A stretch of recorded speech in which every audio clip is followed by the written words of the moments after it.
Hi guys, I welcome you all to my YouTube channel. So in this lecture I am going to cover question number 25. So the question is a block R of mass 100 kg is placed on a block S of mass 150 kg as shown in the figure. Okay, block R is tied to the wall by a massless and inextensible string PQ. So this is the string PQ. If the coefficient of static friction for all surfaces is 0.4, then the minimum force F needed to move the block S in kilonewton. Okay, so if you watch my previous lecture, then you know that I have covered one similar problem.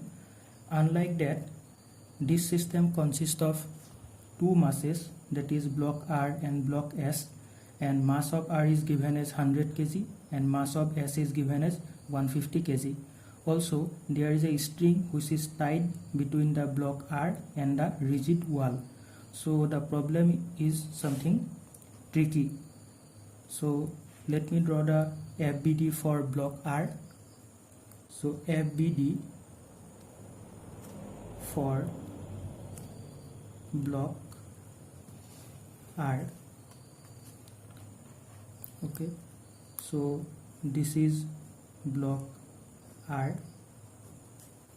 Now here you can see, as the string is tied, so there will be some kind of tension T. Okay, and the mass of R is 100 kg, so the weight will be acting downward. So weight is 100 times gravitational acceleration, right? Also, as the block R is resting over surface of block S, so the surface of S will provide some kind of normal reaction against body R, right? So this is the normal reaction. Okay, so I am indicating here by NR, right? So one more forces there will be acting. You can see here, this tension force is acting towards left, so the frictional force between the surfaces of block R and block S will be acting towards right.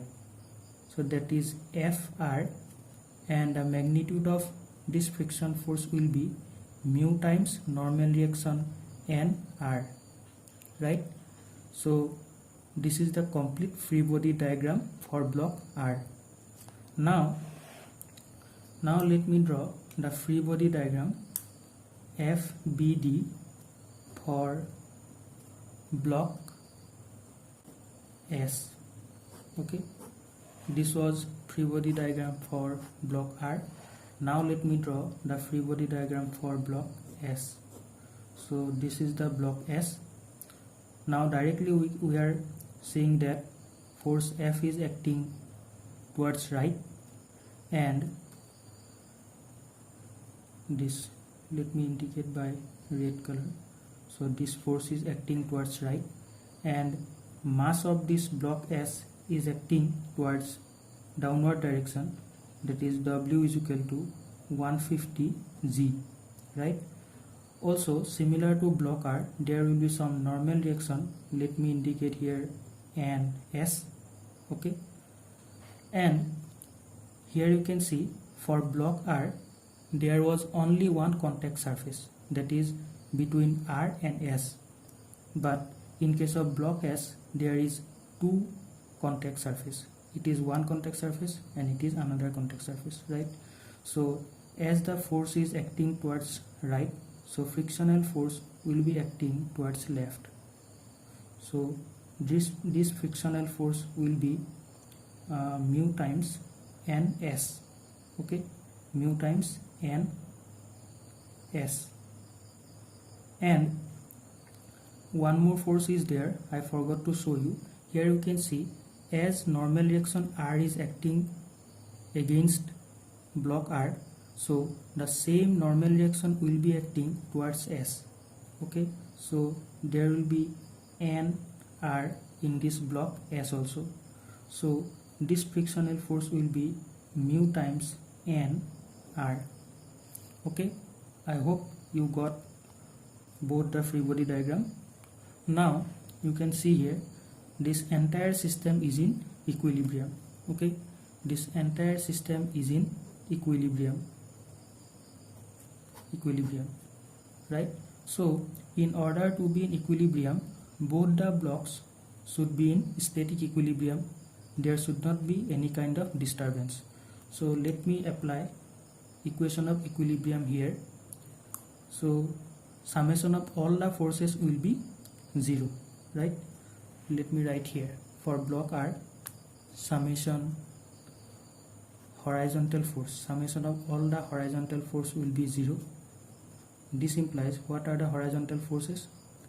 T, this is tension T, T minus mu times NR will be 0, right? And summation of all the vertical forces will be 0. So here you can see NR is going upward and weight is coming downward. So minus 100g is equal to 0.